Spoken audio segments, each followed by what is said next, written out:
পড়াশোনা আর করতে ভাল লাগে না।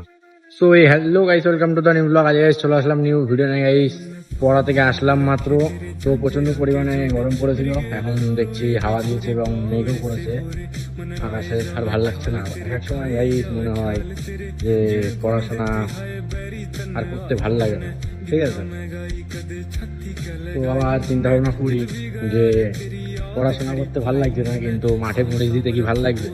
তো এই চিন্তা করে পড়াশোনা করছি গাইস। এত গরমে আর ভাল লাগে না গাইস পড়তে যেতে। দিনে যদি 2বার থেকে 3বার পড়া থাকে, কার ভাল লাগে বলো? খাওয়ার সময় পাই না এক সময়, ঠিক আছে। 3বার দিনে স্নান করি, তাও গরম লাগছে। আর এত গরমের মধ্যে একটু ঠিকঠাক করে বৃষ্টিও দিচ্ছে না। কালকে বৃষ্টি হলো, তাও সেই বৃষ্টি পরিমাণের হয়নি, ঠিক আছে। তো জমিতে গেছিলাম, আজকেও দেখলাম না ভেজা জমি, সেমন নর্মাল ধরো হালকা হালকা বৃষ্টি হয়েছে, শুধু একটু মেঘ বেশি ডেকেছে, ঠিক আছে। আর হাওয়াই ছেড়েছে, একটু ঝড় হয়েছিল, এই তাছাড়া আর কিছু না। তো এখন একটু ঠান্ডা হাওয়া দিচ্ছে, তো ছাদে আসলাম, একটু ছাদে বসি, তারপর আবার স্নান করব। মাত্র করে আসলাম, আর ভাল লাগছে না। ভাত খাওয়ার সময় পাইনি আজকে এখনো, দুপুরবেলা ভাত খাইনি। এই দেখি স্নান দান করে তারপরে এইদিকে একবার ভাত খাবো।